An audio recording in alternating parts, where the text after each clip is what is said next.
আবু বকর রাদিয়াল্লাহু তাআলা আনহু নবীজির শ্বশুর কেমনে হলেন, নবীজি আবু বকরের জামাই কেমনে হলেন, আপনারা সবাই শুনবেন তো ইনশাআল্লাহ। নবীজি একদিন ঘুমিয়ে আছেন, শেষ রাতের সময় নবীজি স্বপ্নে দেখলেন উনি হাঁটছেন রাস্তার মাঝখান দিয়ে, দূরে একজন সুন্দরী নারী চুপচাপ বসে আছে, তার মুখে একটা ঘোমটা দেওয়া লাল শাড়ির ঘোমটা। নবীজি কাছে গেলেন, সেই নারী দেখলেন নবীজি চোখের সামনে সেই মেয়েটা ঘোমটা দিয়ে বসে আছে, আর তার পাশে জিব্রাইল দাঁড়িয়ে আছে। নবীজি বলছেন, ইয়া জিব্রাইল মান হিয়াল মারআ, এই নারীটা কে, এই মেয়েটা কে? বলছেন, নবী হ্যাঁ আপনি খোলেন, আপনি দেখেন নবীজি এই মেয়েটা আসলে কে। ঘোমটা উঠিয়েছেন, বলছেন, আরে হ্যাঁ আয়েশা, এটা তো আয়েশা। জিব্রাইল, আল্লাহ আমাকে আয়েশার সঙ্গে সাক্ষাৎ কেন করাচ্ছেন, কেন দেখাচ্ছে আমাকে আয়েশার রূপ আমার সামনে? এবার জিব্রাইল বলছে, ইয়া রাসূলুল্লাহ, ইয়া হাবিবাল্লাহ, আল্লাহ তাআলা আপনার ব্যাপারে চায় যে আপনি আয়েশাকে স্ত্রী করে আপনার ঘরে বধূ করে নিয়ে যান। সুবহানাল্লাহ পড়বেন না আপনারা? দেখার সঙ্গে সঙ্গে ঘুম ভেঙে গিয়েছে, চিন্তা করছে প্রস্তাব দিব কেমনে। আবু বকর তো আমার বন্ধু লাগে, বন্ধুর সঙ্গে বন্ধুর মেয়ের বিয়ে হয় না। সেই সময় একটা বড় ক্রাইম ছিল যে বন্ধু হয়ে বন্ধুর মেয়েকে বিয়ে করবে, এটা কোনো সিস্টেম হয়, এটা কোনো ওয়ে থাকে নাকি? এইটা ছিল আরবের প্রথা। নবীজি টেনশনে আছেন, বিয়ের প্রস্তাব কেমনে দিবেন। তো নবীজি কৌশলে চালাকি করে বুদ্ধি খাটিয়ে জ্ঞানকে কাজে লাগিয়ে একজন বৃদ্ধা মহিলা তাকে পাঠান আবু বকরের কাছে প্রস্তাব দিয়ে, যে আবু বকর, তোমার একমাত্র মেয়ে আয়েশাকে নবীজি তার স্ত্রী হিসেবে চায়, তুমি কি রাজি আছো কিনা?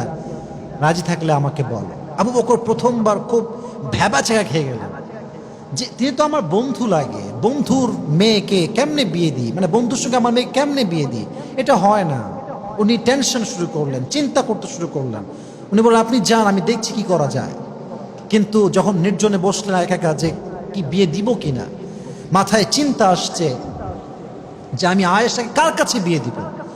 আমি 20টা বছর নবীর সঙ্গে কাটিয়েছি, দেখেছি, আমার চিন্তা মতে, আমার জানা মতে তার মতো বিশ্বস্ত যুবক আল্লাহর আকাশের নিচে জমিনের উপর দ্বিতীয়টা কেউ হইতে পারে না। সুবহানাল্লাহ পড়বেন না আপনারা?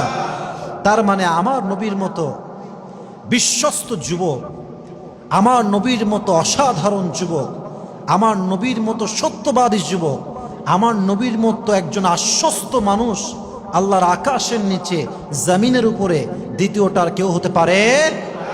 আহমদ বড় বিশ্বস্ত, সে কোন বন্ধু বলো বড় বিশ্বস্ত, কার কাছে মন খুলে দেয়া যায়, কার কাছে প্রাণ খুলে বলা যায়, হওয়া যায় বেশি আশ্বস্ত। ঠিক কিনা বলেন যুবক ভাইরা? আমার নবীর মতো বিশ্বস্ত যুবক, নবীর মতো একটা বিশ্বাসের জায়গা আর কারো কাছে কোনো কিছু হতে পারে? উনি বললেন, ইয়েস, আমি রাজি আছি, আমার আর কোনো আপত্তি নাই, আমি বিয়ে দিয়ে দিব। বিয়ে হয়ে গেল। তো এই বিয়ে নিয়ে কাফেরদের মাঝে, নাস্তিকদের মাঝে কথার কোনো শেষ নাই। কারণ নবীজির এই বিয়েটা হয়েছিল তখন যখন আয়েশার বয়স ছিল মাত্র 6 বছর। যুবক ভাইরা বলেন সবাই, কয় বছর? এখন নাস্তিকরা বলে আমার প্রিয় নবী নাকি নারী লোভী ছিলেন, তাই তিনি আয়েশাকে সুন্দরী পেয়ে অল্প বয়সে, অর্থাৎ এমন অবস্থায় যেটাকে আমরা বলি বাল্য বিবাহ, তাই তিনি বিয়ে করেছেন নারীর লোভ পেয়ে। নাউজুবিল্লাহ পড়বেন না আপনারা? আস্তাগফিরুল্লাহ। এমন কখনো সম্ভব হতে পারে না। আমার কথা হচ্ছে এইটা, আমার নবীর মতো চরিত্রবান যুবক আল্লাহর জমিনে আর কেউ হতে পারে না। ঠিক কিনা বলেন? ওয়া ইন্নাকা লাআলা খুলুকিন আযীম, oh my prophet, indeed and verily you are an amazing level of character. আপনার মতো চরিত্রবান যুবক আর কেউ হতে পারে? সবচেয়ে সুমহান চরিত্রের অধিকারী হচ্ছে আমার প্রিয় নবীজি। তো বিয়ে কেন করেছেন? জবাব হচ্ছে 3টা। বলেন সবাই, জবাব কয়টা? 3টা। আমি আওয়াজ পাইনি, বলেন সবাই কয়টা? যদি কোনো কাফের বলা যায়, মুসলমান, তোর নবী তো ছোট্ট একজন মেয়েকে 6 বছর বয়সে বিয়ে করেছে, তোর নবীর তো চরিত্র খারাপ, আগেই বলেন নাউজুবিল্লাহ। আপনি জবাব দিবেন, এক, নবী যে আয়েশাকে বিয়ে করেছেন এটা নিজে বিয়ে করেন নাই, বরং স্বপ্নের মাধ্যমে জিব্রাইলকে দিয়ে আমার প্রিয় নবীকে ওহী দিয়েছে একজন, আওয়াজ দিয়ে বলেন তো তিনি কে? তার মানে আমার নবীজি বিয়ে করেছেন নিজের স্বার্থে নয়, বরং আদেশ দিয়েছে একজন, তিনি কে? 2 নাম্বার কারণ হচ্ছে আবু বকর রাদিয়াল্লাহু তাআলা আনহু একজন ইসলামের খলিফা ছিলেন, তিনি পরবর্তী সময়ে খলিফা হয়েছেন, ইসলামের একজন বীর মুজাহিদ ছিলেন। তো বন্ধুর সঙ্গে যদি বন্ধুর সম্পর্ক সুন্দর হয়, আর 2 জন যদি ইসলামের জন্য আত্মীয়তার সম্পর্কে জড়িয়ে কাজ করে ইসলামের জন্য, গতি কি কমবে না বাড়বে যুবক ভাইরা? গতি আরো বেড়ে যাবে। আল্লাহ তাআলা ইসলামের স্বার্থে 2 জনের বন্ধুত্বকে একদম আত্মীয়তার সম্পর্কে বেঁধে দিয়েছে। সুবহানাল্লাহ পড়বেন না আপনারা? 3 নাম্বার কারণ, এটা আরো সুন্দর একটা কারণ, এটা আমি বড় অবাক হয়ে জানার পরে।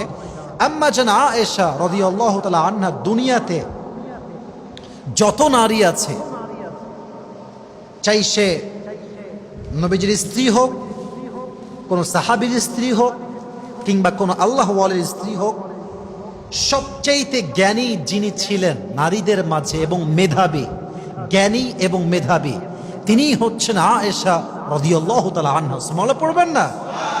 হাদিসে আসছে, যখন সাহাবা একরাম কোনো প্রশ্নের উত্তর জানতেন না, যখন কোনো মাসলার সমাধান করতে পারতেন না, তখন তারা আয়েশার কাছে আসতেন, বলতেন, হে আম্মা জান আয়েশা, এই মাসলার সমাধান কি হবে, এটা জবাব কি হবে? উনি সব জবাব দিয়ে দিতেন, এবং এই মেধাটা তাকে দিয়েছে একজন, তিনি কে? এতটা মেধা তার ছিল, প্রত্যেকটা মাসলা, প্রত্যেকটা সমাধান তিনি দিতেন। সুবহানাল্লাহ পড়ে সবাই। তাহলে বোঝা গেল নবীজি আয়েশাকে বিয়ে করেছেন অল্প বয়সের, কারণ নবীজি নারী লোভী নয়, নবীকে এটার আদেশ দিয়েছে একজন, আওয়াজ দিয়ে বলেন তো তিনি কে? তাহলে আমরা জানতে পারলাম আবু বকর রাদিয়াল্লাহু তাআলা আনহু শুধুমাত্র নবীজির বন্ধু নয়, একটা টাইমে তিনি তার বন্ধুও ছিলেন, আবার তিনি তার শ্বশুরও ছিলেন। সুবহানাল্লাহ পড়বেন না আপনারা সবাই?